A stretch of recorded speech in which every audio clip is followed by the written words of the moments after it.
Veamos otro ejemplo.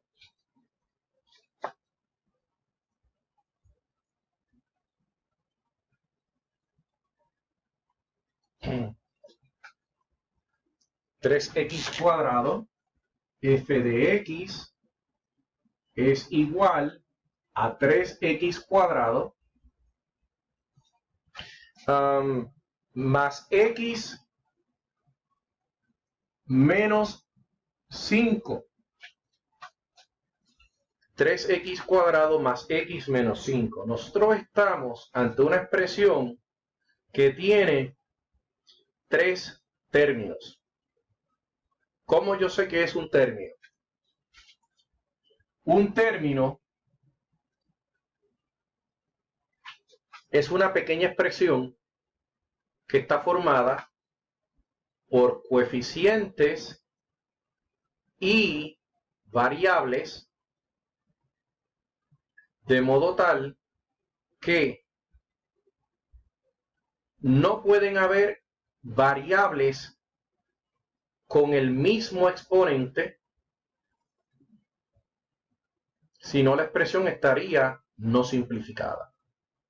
En pocas palabras, aquí yo tengo un término x². No puede haber otro término x² en esta expresión, porque estaremos hablando de una expresión que no está simplificada. ¿Bien? Así que tengo un coeficiente con una variable y esa variable está elevada a un exponente, de modo tal que ningún otro término puede tener esa misma variable con ese mismo exponente. Así que un coeficiente con una variable, aquí tenemos una operación matemática suma o resta. Las sumas y las restas me dividen un término del próximo término. Veamos quién es el segundo término, x. El coeficiente, que es el valor numérico que me acompaña a la variable, es un 1, por eso no está escrito. La variable es x⁴, x elevado a la 1. No vamos a ver otra x⁴ en otro término porque ya está simplificado. Vemos una resta y vemos un término constante. El término constante también pudo haber sido escrito como, en este caso, menos 5x⁴, porque x⁴ es igual a 1 siempre y cuando x no sea igual a 0. Todo número elevado a la 0, excepto el 0, es 1. Así que podríamos haber visto como una expresión donde hay un x⁴, un x⁴ y un x⁴, sabiendo que x⁴ es igual a 1 siempre y cuando x no sea igual a 0. De modo tal que ese x⁴ no se escribe, pero tenemos que tenerlo presente porque es lo que acompañaría a ese término constante. ¿Sí? O dicho en otras palabras, el término constante no tiene una variable escrita. ¿Existe en esta expresión otro término que esté formado únicamente por un término constante? No, solamente está el 5 restado. ¿Bien? Entonces estamos ante este tipo de expresión que vamos a llamar polinomio. Estamos ante un polinomio formado por tres términos. En este caso es un polinomio del tipo trinomio. Tenemos el primer término, el segundo término, el tercer término. Vamos a realizar varias sustituciones en este. Por ejemplo, vamos a buscar el valor para f de negativo 2. Vamos a ver quién es f de negativo 2. ¿Cómo determinamos f de menos 2? Pues simplemente miramos la expresión original y vemos qué cambios sufrió la x. ¿Qué sufrió? ¿Qué cambios? Bueno, aquí se elevó al cuadrado y se multiplicó por 3. Se sumó exactamente la expresión que estaba en el paréntesis, que era la x. Y luego se le restó 5. Así que prácticamente tenemos 3 por algo al cuadrado más algo menos 5. sustituir la x por un par de paréntesis y verbalmente lo identifico como algo. 3 por algo al cuadrado más algo menos 5. ¿Quién es ese algo? Originalmente era una x, ahora es un negativo 2. Así que 3 por negativo 2 al cuadrado más negativo 2 menos 5. Tenemos que recordar ahora las matemáticas introductorias donde había un orden de operaciones. Aquí vemos que el negativo 2 tiene varios factores que lo afectan. Por ejemplo, hay un exponente 2 y tiene un 3 multiplicado. ¿Qué se resuelve primero? Primero se resuelve el exponente. ¿Ok? Así que esto es igual a 3 por el resultado de elevar al cuadrado negativo 2, que da positivo 4. Tenemos que tener en cuenta que aquí dice más negativo 2. Eso pasa a ser una recta. Eso es menos 2 menos 5. 3 por 4 es 12 menos 2 menos 5. Vamos ahora, que solamente tenemos restas, al igual que hubiese sido con suma, a realizar esa operación matemática de izquierda a derecha en el mismo orden en que aparece. 12 menos 2 es 10, menos 5, que es lo que me queda. Todo este resultado es 5, ¿ok? Todo este resultado es un 5. Nuevamente, estamos ante una función, por lo tanto, para un elemento del dominio va a existir un solo elemento en el campo de valores, ¿sí? Otra forma de decirle al elemento en el campo de valores se le llama reflejo. Así que usted puede decir, el reflejo de negativo 2 es 5 para esta función, ¿ven? Esta relación que existe entre ellos la provee la propia función. En otra función distinta, el negativo 2 no va a tener como reflejo un 5. ¿Bien?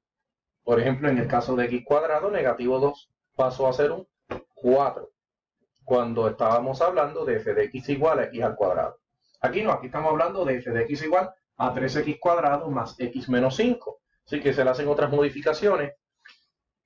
Y vamos a plantear la pregunta que habíamos formulado en el pasado ejercicio. ¿Qué valores están permitidos en esta función?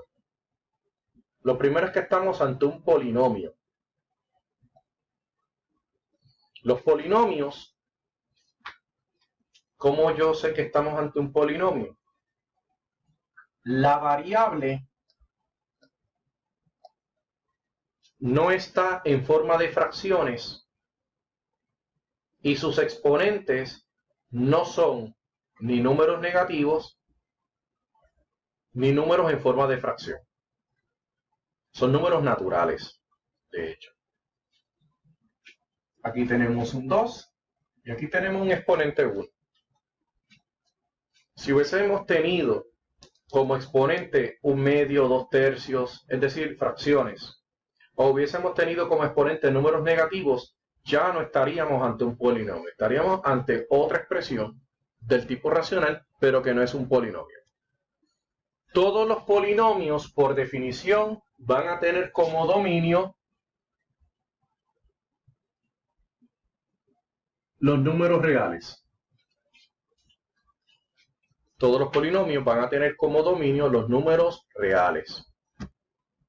En cuanto al campo de valores, vamos a ver que como este polinomio es una expresión cuadrática, estamos ante un tipo de función en particular que se llama parábola. Y cuando toquemos el tema de parábola, vamos a enfocarnos en cómo determinar el campo de valores de ese tipo de función ¿Ok?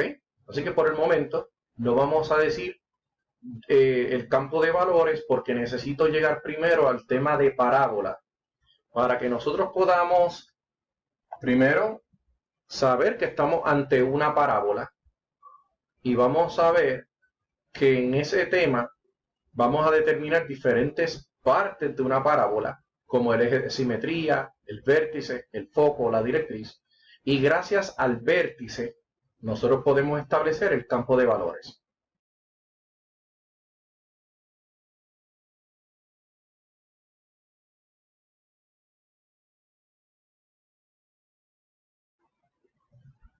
Y entonces cuando lleguemos a ese tema de parábolas y podamos encontrar específicamente el vértice y sepamos si es una parábola que tiene una forma cóncava hacia arriba o cóncava hacia abajo, esa información junto con el vértice nos va a dar todo lo que necesitamos para poder determinar el campo de valores, ¿sí? Pero desde ahora les digo que el dominio van a ser todos los números reales. Para este mismo ejercicio vamos a sustituir otro valor más allá del negativo 2. Veamos, por ejemplo, f de 0. Como les dije anteriormente, esto es 3 por algo al cuadrado más algo menos 5. Cada algo es un par de paréntesis en el lugar donde originalmente había una variable. Todo lo demás se queda igual. Ese algo va al cuadrado porque la x estaba al cuadrado. Aquí no lleva exponente, el par de paréntesis tampoco lo llevará. Aquí hay un 3 multiplicado porque había un 3 multiplicado. Así que yo simplemente sustituí la x por un par de paréntesis y ahora ese par de paréntesis voy a colocar lo que me están preguntando. ¿Quién es f de 0? 3 por 0 al cuadrado más 0 menos 5. 0 al cuadrado da 0 por 3 también me da 0. Así que toda esta expresión me da 0 más 0 menos 5. El resultado es negativo 5. Cuando la x es 0, la y es negativo 5. ¿Bien? Veamos, por ejemplo, otro valor. Veamos, por ejemplo, el siguiente valor. ¿Ok?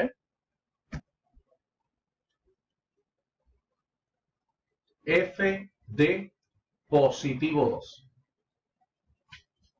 Igual, comenzamos 3 por algo al cuadrado más algo menos 5.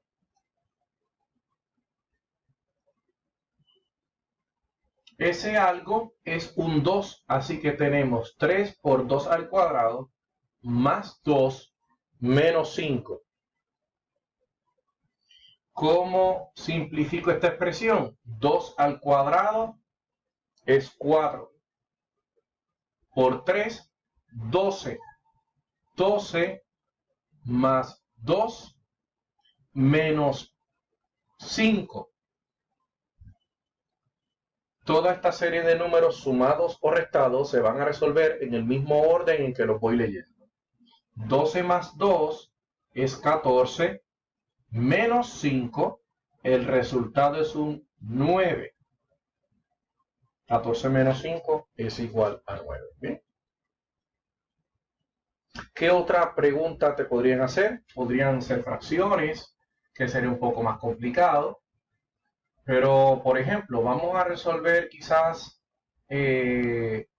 sustituyendo una expresión que no sea numérica. Por ejemplo, si yo le preguntara quién es f de a, ¿quién es f de a? ¿Ok? Pues como acostumbro a decir en todos los cursos, sustituir variables es muchísimo más sencillo que sustituir valores numéricos. Por lo tanto, esta expresión habría sido 3 por a al cuadrado más a menos 5. cada X es sustituida por una A. Y si ven, en un solo paso se realizó todo. Así que sustituir variables es mucho más sencillo. ¿Bien?